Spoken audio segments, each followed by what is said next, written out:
আসসালামু আলাইকুম ওয়া রাহমাতুল্লাহি ওয়া বারাকাতুহু। প্রিয় ভাই ও বোনেরা, ইসলামিক মাইন্ড পাওয়ার চ্যানেলে আপনাদের সবাইকে জানাই আন্তরিক স্বাগতম। আশা করি আপনারা সবাই ভালো আছেন, সুস্থ আছেন এবং আল্লাহর রহমতে নিরাপদে আছেন। আজকের এই গুরুত্বপূর্ণ ভিডিওতে আমরা এমন একটি বিষয় নিয়ে আলোচনা করতে যাচ্ছি যা আমাদের প্রতিটি পরিবারের সাথে গভীরভাবে সম্পর্কিত। অনেক সময় আমরা দেখি ঘরে অশান্তি, অল্পতেই ঝগড়া, অজানা কষ্ট, টাকার অভাব কিংবা অদ্ভুত এক অস্থিরতা সব সময় লেগেই থাকে। আমরা চেষ্টা করি, পরিশ্রম করি, কিন্তু তবুও যেন কোথাও একটা বরকত নেই, শান্তি নেই। প্রশ্ন হলো, কেন এমন হচ্ছে? আসলে এর পেছনে কিছু কারণ রয়েছে যেগুলো আমরা অনেক সময় অবহেলা করি বা গুরুত্ব দিই না। কিন্তু ইসলাম, বিশেষ করে পবিত্র আল কুরআন এবং সহিহ হাদিসে এই বিষয়গুলো খুব স্পষ্টভাবে তুলে ধরা হয়েছে। আজকের ভিডিওতে আমরা জানব বাড়িতে রহমত ও বরকত না আসার 7টি গুরুত্বপূর্ণ কারণ, যেগুলো কুরআন ও হাদিসের আলোকে ব্যাখ্যা করা হবে ইনশাআল্লাহ। তাই ভিডিওটি শেষ পর্যন্ত মনোযোগ দিয়ে দেখবেন, কারণ একটি কারণও যদি আপনার জীবনের সাথে মিলে যায় তাহলে আজই আপনি পরিবর্তনের পথে হাঁটতে পারবেন। ভিডিও শুরু করার আগে আপনাদের কাছে একটি ছোট অনুরোধ, যদি আপনি আল্লাহর রহমত ও বরকত পেতে চান তাহলে এই ভিডিওটি লাইক দিন, চ্যানেলটি সাবস্ক্রাইব করে পাশে থাকা বেল আইকনটি অন করে দিন এবং এই ভিডিওটি আপনার প্রিয় মানুষদের সাথে শেয়ার করুন, যেন তারাও উপকৃত হতে পারে। আর কমেন্টে অবশ্যই আলহামদুলিল্লাহ লিখে জানান আপনি এই ইসলামিক জ্ঞান অর্জনের যাত্রায় আমাদের সাথে আছেন। প্রিয় দর্শক, মনে রাখবেন, আল্লাহ তাআলা আমাদের প্রতিটি কাজ দেখেন, আমাদের প্রতিটি অভ্যাস জানেন এবং আমরা যেভাবে জীবন পরিচালনা করি তার ওপরই নির্ভর করে আমাদের ঘরের রহমত ও বরকত আসবে কিনা। তাই চলুন আজকের এই আলোচনার মাধ্যমে আমরা নিজেদের জীবনকে একটু বিশ্লেষণ করি, ভুলগুলো চিহ্নিত করি এবং সঠিক পথে ফিরে আসার চেষ্টা করি। আল্লাহ আমাদের সবাইকে হেদায়াত দান করুন, আমিন। 1. নামাজে অবহেলা করা। বাড়িতে রহমত ও বরকত না আসার সবচেয়ে বড় এবং মারাত্মক একটি কারণ হল নামাজে অবহেলা করা। প্রিয় ভাই ও বোনেরা, আমরা অনেকেই মনে করি যে আমরা ভালো মানুষ, কাউকে কষ্ট দিই না, হারাম খাই না, তাহলেই সব ঠিক আছে। কিন্তু বাস্তবতা হলো, যদি আপনার জীবনে নামাজ না থাকে তাহলে আপনার জীবনের সবচেয়ে গুরুত্বপূর্ণ ভিত্তিটাই নেই। কারণ নামাজই হলো বান্দা এবং আল্লাহর মধ্যে সরাসরি সংযোগ। যখন এই সংযোগ দুর্বল হয়ে যায় বা ছিন্ন হয়ে যায় তখন জীবনের সব কিছুতেই অশান্তি, কষ্ট এবং অস্থিরতা দেখা দেয়। আল্লাহ তাআলা পবিত্র আল কুরআনে স্পষ্টভাবে বলেন, নিশ্চয়ই নামাজ অশ্লীলতা ও মন্দ কাজ থেকে বিরত রাখে। সূরা আল আনকাবুত 45 নম্বর। এই আয়াত থেকে আমরা বুঝতে পারি নামাজ শুধু একটি ইবাদত নয়, বরং এটি আমাদের জীবনকে সঠিক পথে পরিচালিত করার একটি শক্তিশালী মাধ্যম। কিন্তু যখন আমরা নামাজ ছেড়ে দিই বা অবহেলা করি তখন ধীরে ধীরে আমাদের জীবনে গুনাহ বাড়তে থাকে, আর সেই গুনাহই আমাদের ঘর থেকে রহমত ও বরকত দূর করে দেয়। প্রিয় দর্শক, হাদিসে রাসূলুল্লাহ সাল্লাল্লাহু আলাইহি ওয়াসাল্লাম বলেছেন, মানুষ ও কুফরের মধ্যে পার্থক্য হল নামাজ ত্যাগ করা। সহিহ মুসলিম। চিন্তা করে দেখুন, যে কাজটি একজন মুসলমানকে কুফরের কাছাকাছি নিয়ে যায় সেই কাজ যদি আমাদের জীবনে থাকে তাহলে কি করে আমরা আল্লাহর রহমত আশা করতে পারি? আরও ভয়াবহ বিষয় হলো, যে ঘরে নামাজ পড়া হয় না সেই ঘর ধীরে ধীরে শয়তানের আবাসস্থলে পরিণত হয়। সেখানে শান্তি থাকে না, ভালোবাসা থাকে না, বরং অকারণে ঝগড়া, মান অভিমান, দুঃখ কষ্ট লেগেই থাকে। আপনি হয়তো লক্ষ্য করেছেন, অনেক ঘরে সামান্য বিষয় নিয়ে বড় বড় সমস্যা তৈরি হয়, অথচ এর পেছনে আসল কারণটা হচ্ছে আল্লাহর সাথে সম্পর্ক দুর্বল হয়ে যাওয়া। নামাজ হলো সেই সম্পর্ককে শক্তিশালী করার একমাত্র উপায়। প্রিয় ভাই ও বোনেরা, যদি আপনি চান আপনার ঘরে রহমত নাজিল হোক, আপনার জীবনে বরকত ফিরে আসুক, তাহলে আজ থেকেই নামাজের প্রতি গুরুত্ব দিন। শুধু নিজে পড়লেই হবে না, আপনার পরিবারকেও উৎসাহিত করুন। চেষ্টা করুন ঘরে জামাতে নামাজ পড়ার পরিবেশ তৈরি করতে। মনে রাখবেন, যে ঘরে আল্লাহর নাম উচ্চারণ হয়, যে ঘরে নামাজ আদায় করা হয়, সেই ঘর কখনোই অভিশপ্ত হতে পারে না, বরং সেখানে নেমে আসে প্রশান্তি, ভালোবাসা এবং অফুরন্ত বরকত। তাই আজই সিদ্ধান্ত নিন, যাই হোক না কেন নামাজ আর কখনোই ছাড়া যাবে না। আল্লাহ আমাদের সবাইকে 5 ওয়াক্ত নামাজ কায়েম করার তৌফিক দান করুন, আমিন। 2. হারাম উপার্জন করা। প্রিয় ভাই ও বোনেরা, বাড়িতে রহমত ও বরকত না আসার আরেকটি অত্যন্ত ভয়াবহ কারণ হল হারাম উপার্জন। আমরা অনেক সময় বুঝেও না বুঝার ভান করি, আবার অনেক সময় না জেনেই এমন কিছু উপার্জন করি যা ইসলামের দৃষ্টিতে সম্পূর্ণ নিষিদ্ধ। কিন্তু মনে রাখবেন, আপনার ঘরে যে টাকা প্রবেশ করছে সেই টাকার উৎস যদি হারাম হয়, তাহলে সেই ঘরে কখনোই শান্তি, রহমত এবং বরকত স্থায়ী হবে না। আল্লাহ তাআলা পবিত্র আল কোরআনে বলেন, হে মানুষ, পৃথিবীতে যা কিছু হালাল ও পবিত্র তা থেকেই আহার করো এবং শয়তানের পদাঙ্ক অনুসরণ করো না। সূরা আল বাকারা 168। এই আয়াতে স্পষ্ট নির্দেশনা দেয়া হয়েছে আমাদের উপার্জন এবং খাদ্য অবশ্যই হালাল হতে হবে। কিন্তু বাস্তব জীবনে আমরা অনেকেই ঘুষ, সুদ, প্রতারণা, মিথ্যা ব্যবসা, ওজন কম দেয়া কিংবা অন্যায় উপায়ে টাকা উপার্জন করে থাকি। আমরা ভাবি টাকা তো আসছে, জীবন তো চলছে, কিন্তু আমরা বুঝতে পারি না এই টাকার মধ্যেই লুকিয়ে আছে আমাদের অশান্তি, দুঃখ এবং বিপদের বীজ। প্রিয় দর্শক, হাদিসে রাসূলুল্লাহ সাল্লাল্লাহু আলাইহি ওয়াসাল্লাম বলেছেন, নিশ্চয়ই আল্লাহ পবিত্র, তিনি শুধু পবিত্র জিনিসই গ্রহণ করেন। সহিহ মুসলিম। অর্থাৎ আপনি যদি হারাম উপার্জন দিয়ে দান করেন, ইবাদত করেন কিংবা ভালো কাজ করেন, সেগুলো আল্লাহর কাছে গ্রহণযোগ্য হবে না। আরও একটি ভয়ঙ্কর বাস্তবতা হলো হারাম উপার্জন আপনার দোয়াকেও কবুল হতে দেয় না। হাদিসে এসেছে, এক ব্যক্তি দীর্ঘ সফর করে এলোমেলো চুলে ধুলি ধূসর অবস্থায় আল্লাহর কাছে দোয়া করছে, হে আল্লাহ, হে আল্লাহ, কিন্তু তার খাদ্য হারাম, পানীয় হারাম, পোশাক হারাম এবং সে হারাম দ্বারা লালিত, তাহলে তার দোয়া কিভাবে কবুল হবে? চিন্তা করুন, যদি আপনার দোয়াই কবুল না হয়, তাহলে জীবনে শান্তি আসবে কোথা থেকে? প্রিয় ভাই ও বোনেরা, আপনি হয়তো অনেক কষ্ট করে টাকা উপার্জন করছেন, কিন্তু যদি সেই টাকার মধ্যে হারামের অংশ থাকে, তাহলে সেটি আপনার জন্য রহমত নয়, বরং ধ্বংসের কারণ। সেই টাকায় আপনি বাড়ি বানাবেন, খাবার খাবেন, সন্তানদের লালন পালন করবেন, কিন্তু সেই সন্তানদের মধ্যেও আপনি অশান্তি, অবাধ্যতা এবং কষ্ট দেখতে পাবেন। কারণ হারাম কখনোই কল্যাণ বয়ে আনতে পারে না। তাই আজই নিজেকে প্রশ্ন করুন, আমার উপার্জন কি সম্পূর্ণ হালাল? যদি কোনো সন্দেহ থাকে, তাহলে সেই পথ থেকে ফিরে আসুন। হয়তো শুরুতে কষ্ট হবে, আয় কমে যাবে, কিন্তু বিশ্বাস রাখুন, হালাল পথে যতটুকু আসবে তাতেই আল্লাহ বরকত দেবেন। অল্প হলেও সেটাই আপনার জন্য যথেষ্ট হবে। কারণ বরকত মানে শুধু বেশি টাকা নয়, বরং শান্তি, সন্তুষ্টি এবং নিরাপত্তা। আল্লাহ আমাদের সবাইকে হালাল উপার্জন করার তৌফিক দান করুন এবং হারাম থেকে দূরে থাকার শক্তি দিন। আমিন। 3. গীবত, মিথ্যা ও কুকথা। প্রিয় ভাই ও বোনেরা, বাড়িতে রহমত ও বরকত না আসার আরেকটি বড় কারণ হল গীবত করা, মিথ্যা বলা এবং অশ্লীল বা কুকথা বলা। আমরা অনেকেই এই বিষয়টিকে খুব সাধারণ মনে করি। বন্ধুদের আড্ডায়, পরিবারের কথাবার্তায় কিংবা আত্মীয় স্বজনের আলোচনায় আমরা প্রায়ই অন্য মানুষের সমালোচনা করি, তাদের দোষ নিয়ে হাসাহাসি করি অথবা এমন কথা বলি যা তাদের সম্মানকে আঘাত করে। কিন্তু ইসলামের দৃষ্টিতে এই কাজগুলো অত্যন্ত মারাত্মক গুনাহ, যা শুধু ব্যক্তিগত পাপই নয়, বরং একটি পরিবার এবং সমাজের শান্তি নষ্ট করার বড় কারণ। আল্লাহ তাআলা পবিত্র আল কুরআনে অত্যন্ত শক্ত ভাষায় বলেন, তোমাদের কেউ যেন কারো গীবত না করে। তোমাদের কেউ কি তার মৃত ভাইয়ের মাংস খেতে পছন্দ করবে? নিশ্চয়ই তোমরা তা অপছন্দ করবে। সূরা আল হুজুরাত 12। এই আয়াতের মাধ্যমে আল্লাহ তাআলা আমাদের বুঝিয়ে দিয়েছেন যে গীবত করা কতটা ঘৃণিত কাজ। একজন মানুষের অনুপস্থিতিতে তার দোষ আলোচনা করা এমন একটি কাজ যা ইসলামে মৃত ভাইয়ের মাংস খাওয়ার সাথে তুলনা করা হয়েছে। এখন একটু চিন্তা করে দেখুন, যে ঘরে প্রতিদিন অন্য মানুষের সমালোচনা হয়, যেখানে সব সময় কারো না কারো বদনাম করা হয়, সেখানে কি আল্লাহর রহমত নেমে আসবে? বরং সেই ঘরে ধীরে ধীরে অশান্তি প্রবেশ করে। প্রিয় দর্শক, হাদিসে রাসূলুল্লাহ সাল্লাল্লাহু আলাইহি ওয়াসাল্লাম বলেছেন, যে ব্যক্তি আল্লাহ ও আখিরাতে বিশ্বাস করে সে যেন ভালো কথা বলে অথবা নীরব থাকে। সহিহ বুখারী ও মুসলিম। এই হাদিস আমাদের একটি গুরুত্বপূর্ণ শিক্ষা দেয়। আমাদের প্রতিটি কথা আল্লাহর কাছে মূল্যবান।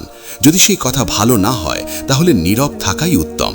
কিন্তু বাস্তব জীবনে আমরা অনেক সময় বুঝতে পারি না যে আমাদের মুখের একটি ছোট শব্দ কারো হৃদয়ে বড় আঘাত করতে পারে। যখন পরিবারে একটি সদস্য সব সময় অন্যদের সমালোচনা করে, মিথ্যা বলে অথবা কটু কথা বলে, তখন সেই ঘরের পরিবেশ ধীরে ধীরে নষ্ট হয়ে যায়। পরিবারের সদস্যদের মধ্যে সন্দেহ সৃষ্টি হয়, ভালোবাসা কমে যায় এবং অশান্তি বেড়ে যায়। এভাবেই রহমত ও বরকত সেই ঘর থেকে দূরে সরে যায়। আরও একটি বিষয় মনে রাখা জরুরি, মিথ্যা কথা বলা ইসলামে বড় গুনাহ।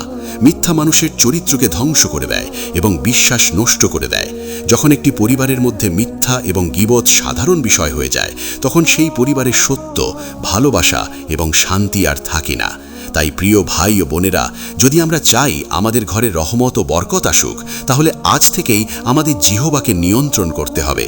চেষ্টা করতে হবে যেন আমরা অন্য মানুষের সম্মান রক্ষা করি, ভালো কথা বলি এবং অপ্রয়োজনীয় আলোচনা থেকে দূরে থাকি। মনে রাখবেন, যে ঘরে মানুষের সম্মান রক্ষা করা হয়, যেখানে মিথ্যা ও গীবত থেকে বিরত থাকা হয়, সেই ঘরে আল্লাহর রহমত অবতীর্ণ হয়। আল্লাহ আমাদের সবাইকে জিহ্বার গুনাহ থেকে হেফাজত করুন এবং সত্য ও সুন্দর কথার অভ্যাস দান করুন। আমিন। 4. ঘরে আল্লাহর স্মরণ, জিক্র না থাকা। প্রিয় ভাই ও বোনেরা, বাড়িতে রহমত ও বরকত না আসার আরেকটি অত্যন্ত গুরুত্বপূর্ণ কারণ হল ঘরে আল্লাহর জিক্র না থাকা। আমরা অনেকেই ঘরকে সুন্দর করতে ব্যস্ত। দামি আসবাবপত্র, সাজসজ্জা, আরাম আয়েশ সব কিছুই থাকে, কিন্তু সেই ঘরে যদি আল্লাহর নাম উচ্চারণ না হয়, কুরআন তিলাওয়াত না হয়, জিকির না হয়, তাহলে সেই ঘর বাহ্যিকভাবে সুন্দর হলেও আধ্যাত্মিকভাবে একেবারেই শূন্য। আর এই শূন্যতাই ধীরে ধীরে অশান্তি, দুশ্চিন্তা এবং বরকতহীনতার কারণ হয়ে দাঁড়ায়। আল্লাহ তাআলা পবিত্র আল কুরআনে বলেন, নিশ্চয়ই আল্লাহর স্মরণেই অন্তরসমূহ প্রশান্তি লাভ করে। সূরা আর-রাদ 28। এই আয়াতটি আমাদের জীবনের একটি মূল সত্যকে প্রকাশ করে। মানুষ যতই দুনিয়ার পিছনে দৌড়াক না কেন, প্রকৃত শান্তি সে কখনোই পাবে না যতক্ষণ না তার হৃদয়ে আল্লাহর স্মরণ থাকে। এখন চিন্তা করুন, যে ঘরে সারাদিন টিভি, মোবাইল, দুনিয়ার কথা সব কিছু আছে, কিন্তু আল্লাহর নাম নেই, সেখানে কি করে শান্তি আসবে? প্রিয় দর্শক, হাদিসে রাসূলুল্লাহ সাল্লাল্লাহু আলাইহি ওয়াসাল্লাম বলেছেন, যে ঘরে আল্লাহর জিকির করা হয় এবং যে ঘরে জিকির করা হয় না, তাদের উদাহরণ জীবিত ও মৃতের মতো। সহিহ মুসলিম। এই হাদিসটি খুব গভীর একটি বিষয় তুলে ধরে। যে ঘরে আল্লাহর নাম উচ্চারণ হয় না, সেই ঘরকে রাসূল সাল্লাল্লাহু আলাইহি ওয়াসাল্লাম মৃতের সাথে তুলনা করেছেন। অর্থাৎ সেখানে প্রাণ নেই, বরকত নেই, রহমত নেই। আপনি হয়তো লক্ষ্য করেছেন, অনেক বাড়িতে সবকিছু থাকার পরেও এক ধরনের অজানা অশান্তি লেগেই থাকে। মানুষ হাসে, কথা বলে, কিন্তু ভেতরে ভেতরে সবাই কষ্টে থাকে। এর একটি বড় কারণ হলো সেই ঘরে আল্লাহর স্মরণ না থাকা। যখন ঘরে নিয়মিত কুরআন তিলাওয়াত হয়, যখন সকালে সন্ধ্যায় জিকির করা হয়, যখন সুবহানাল্লাহ, আলহামদুলিল্লাহ, আল্লাহু আকবার ধ্বনি শোনা যায়, তখন সেই ঘরে এক ধরনের প্রশান্তি নেমে আসে, যা কোনো দুনিয়াবি জিনিস দিয়ে পাওয়া সম্ভব নয়। প্রিয় ভাই ও বোনেরা, যদি আপনি চান আপনার ঘরটি শান্তিময় হোক, আপনার জীবনে বরকত ফিরে আসুক, তাহলে আজ থেকেই ঘরে আল্লাহর জিকির চালু করুন।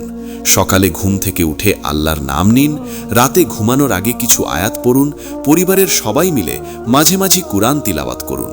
খুব বেশি কিছু করতে হবে না, অল্প অল্প করেই শুরু করুন।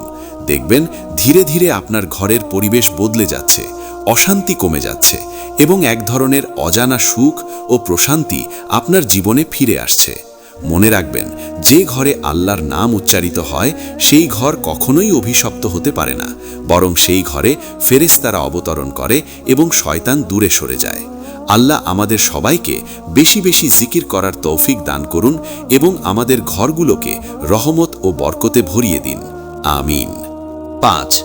ঘরে অশ্লীলতা ও গুনাহের পরিবেশ থাকা। প্রিয় ভাই ও বোনেরা, বাড়িতে রহমত ও বরকত না আসার আরেকটি অত্যন্ত গুরুতর কারণ হল ঘরের ভেতরে অশ্লীলতা, গুনাহ এবং হারাম পরিবেশের উপস্থিতি। আমরা অনেক সময় বিষয়টিকে হালকাভাবে নিই। মোবাইলে অশ্লীল ভিডিও দেখা, টিভিতে অনৈতিক কন্টেন্ট চালানো, গান বাজনা, পর্দাহীনতা বা এমন পরিবেশ তৈরি করা যেখানে আল্লাহর অবাধ্যতা স্বাভাবিক হয়ে যায়।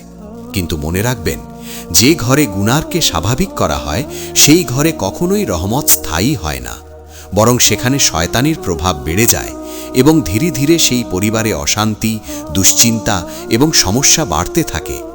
আল্লাহ তাআলা পবিত্র আল কুরআনে বলেন, মুমিনদেরকে বলুন তারা যেন তাদের দৃষ্টি নত রাখে এবং তাদের লজ্জাস্থানের হেফাজত করে, এটাই তাদের জন্য অধিক পবিত্র। সূরা আন-নূর 30। এই আয়াত আমাদের শেখায়, চোখের হেফাজত করা, নিজেকে গুনাহ থেকে বাঁচিয়ে রাখা এবং পবিত্রতা বজায় রাখা কতটা গুরুত্বপূর্ণ। কিন্তু যখন আমরা নিজেরাই ঘরের মধ্যে এমন পরিবেশ তৈরি করি যেখানে অশ্লীলতা সহজলভ্য, তখন আমরা নিজেরাই আমাদের ঘর থেকে বরকতকে বের করে দিচ্ছি। প্রিয় দর্শক, হাদিসে রাসূলুল্লাহ সাল্লাল্লাহু আলাইহি ওয়াসাল্লাম বলেছেন, লজ্জা বা হায়া ঈমানের একটি অংশ। সহিহ বুখারী ও মুসলিম। অর্থাৎ যেখানে লজ্জা নেই সেখানে ঈমান দুর্বল হয়ে যায়, আর যখন ঈমান দুর্বল হয় তখন গুনাহ সহজ হয়ে যায়, আর সেই গুনাহই আমাদের ঘর থেকে রহমত ও বরকত দূরে সরিয়ে যায়। আপনি হয়তো খেয়াল করেছেন, যে পরিবারে অশ্লীলতা বেশি সেখানে সম্পর্কগুলো দুর্বল হয়, স্বামী স্ত্রীর মধ্যে ভালোবাসা কমে যায়, সন্তানরা অবাধ্য হয়ে ওঠে, কারণ গুনাহ শুধু ব্যক্তিকে নয়, পুরো পরিবারকে প্রভাবিত করে। যখন একটি ঘরে হারাম কন্টেন্ট দেখা হয়, সেখানে ফেরেশতারা প্রবেশ করে না, বরং শয়তান সেখানে প্রভাব বিস্তার করে। ফলে সেই ঘরে শান্তি থাকে না, বরং অজানা কষ্ট ও অস্থিরতা লেগেই থাকে। প্রিয় ভাই ও বোনেরা, যদি আপনি চান আপনার ঘরটি রহমতে ভরে উঠুক, তাহলে আজ থেকেই এই গুনাহের পরিবেশ দূর করুন। মোবাইল ব্যবহার নিয়ন্ত্রণ করুন, অশ্লীল কন্টেন্ট থেকে দূরে থাকুন, টিভিতে কি দেখা হচ্ছে সেদিকে খেয়াল রাখুন। পরিবারে এমন একটি পরিবেশ তৈরি করুন যেখানে পবিত্রতা, শালীনতা এবং আল্লাহ ভীতি থাকবে। মনে রাখবেন, যে ঘরে পবিত্রতা থাকে সেই ঘরেই আল্লাহর রহমত অবতীর্ণ হয়, আর যে ঘরে গুনাহকে স্বাভাবিক করা হয় সেই ঘর ধীরে ধীরে ধ্বংসের দিকে এগিয়ে যায়। তাই আজই সিদ্ধান্ত নিন, নিজের ঘরকে গুনাহ মুক্ত করবেন এবং আল্লাহর সন্তুষ্টির পথে পরিচালিত করবেন। আল্লাহ আমাদের সবাইকে পবিত্র জীবন যাপন করার তৌফিক দান করুন এবং আমাদের ঘরগুলোকে গুনাহ থেকে হেফাজত করুন। আমিন। 6. আত্মীয়তার সম্পর্ক ছিন্ন করা। প্রিয় ভাই ও বোনেরা, বাড়িতে রহমত ও বরকত না আসার আরেকটি গভীর এবং মারাত্মক কারণ হল আত্মীয়তার সম্পর্ক ছিন্ন করা, অর্থাৎ সিলাতুর রাহিম না রাখা। ইসলাম শুধু ইবাদতের ধর্ম নয়, বরং এটি সম্পর্কেরও ধর্ম। একজন মুমিনের জীবন তখনই পরিপূর্ণ হয় যখন সে আল্লাহর হক আদায়ের পাশাপাশি বান্দার হকও আদায় করে। কিন্তু দুঃখজনকভাবে আজকের সমাজে আমরা খুব সহজেই আত্মীয়তার সম্পর্ক ছিন্ন করে ফেলি। সামান্য ঝগড়া, ভুল বোঝাবুঝি, সম্পত্তির সমস্যা বা অহংকারের কারণে আমরা বছরের পর বছর আত্মীয়দের সাথে কথা বলি না, যোগাযোগ রাখি না, আর আমরা বুঝতেও পারি না এই একটি কাজই আমাদের জীবনের বরকতকে ধীরে ধীরে নষ্ট করে দিচ্ছে। আল্লাহ তাআলা পবিত্র আল কোরআনে বলেন, তোমরা কি আশা করো যদি তোমরা ক্ষমতায় প্রতিষ্ঠিত হও তবে তোমরা পৃথিবীতে অশান্তি সৃষ্টি করবে এবং আত্মীয়তার সম্পর্ক ছিন্ন করবে? এরা তারা যাদেরকে আল্লাহ অভিশাপ দিয়েছেন। সূরা মুহাম্মদ 22-23। এই আয়াতটি অত্যন্ত ভয়ঙ্কর একটি সতর্কবার্তা। যারা আত্মীয়তার সম্পর্ক ছিন্ন করে তারা আল্লাহর অভিশাপের অন্তর্ভুক্ত হতে পারে। এখন চিন্তা করুন, যে মানুষের উপর আল্লাহর অভিশাপ আছে তার জীবনে কি করে রহমত ও বরকত আসবে? প্রিয় দর্শক, হাদিসে রাসূলুল্লাহ সাল্লাল্লাহু আলাইহি ওয়াসাল্লাম বলেছেন, যে ব্যক্তি আত্মীয়তার সম্পর্ক ছিন্ন করে সে জান্নাতে প্রবেশ করবে না। সহিহ বুখারী ও মুসলিম। এই হাদিসটি আমাদের জন্য একটি স্পষ্ট সতর্কবার্তা। আত্মীয়তার সম্পর্ক ছিন্ন করা শুধু দুনিয়ার ক্ষতিই নয়, বরং আখিরাতের জন্য বড় বিপদ। আরও একটি গুরুত্বপূর্ণ বিষয় হল, যে ব্যক্তি আত্মীয়তার সম্পর্ক বজায় রাখে আল্লাহ তার রিজিক বৃদ্ধি করে দেন এবং তার জীবনে বরকত দান করেন। কিন্তু যখন আমরা এই সম্পর্কগুলো ছিন্ন করি তখন আমাদের রিজিক সংকুচিত হয়ে যায়, জীবনে অজানা সমস্যা দেখা দেয় এবং ঘর থেকে শান্তি চলে যায়। আপনি হয়তো খেয়াল করেছেন, অনেক পরিবারে সবকিছু থাকার পরেও এক ধরনের অশান্তি লেগেই থাকে, আর এর পেছনে অন্যতম কারণ হল আত্মীয়তার সম্পর্কের অবনতি। প্রিয় ভাই ও বোনেরা, যদি আপনি চান আপনার জীবনে বরকত আসুক, আপনার ঘর শান্তিতে ভরে উঠুক, তাহলে আজ থেকেই আত্মীয়তার সম্পর্ক ঠিক করার চেষ্টা করুন। হয়তো আপনার সাথে কেউ খারাপ আচরণ করেছে, হয়তো কেউ আপনাকে কষ্ট দিয়েছে, কিন্তু আপনি ক্ষমা করুন, সম্পর্ক ঠিক করার উদ্যোগ নিন। মনে রাখবেন, আপনি যদি আল্লাহর সন্তুষ্টির জন্য এই সম্পর্ক বজায় রাখেন, তাহলে আল্লাহ নিজেই আপনার জীবনে রহমত বর্ষণ করবেন। কখনো অহংকারকে সামনে আনবেন না, বরং নম্রতা এবং ধৈর্য ধারণ করুন, কারণ সত্যিকারের শক্তি হল ক্ষমা করার মধ্যে, সম্পর্ক ঠিক করার মধ্যে। আল্লাহ আমাদের সবাইকে আত্মীয়তার সম্পর্ক বজায় রাখার তৌফিক দান করুন এবং আমাদের ঘরগুলোকে ভালোবাসা ও বরকতে ভরিয়ে দিন। আমিন। 7. অকৃতজ্ঞতা ও আল্লাহর নেয়ামতের কদর না করা।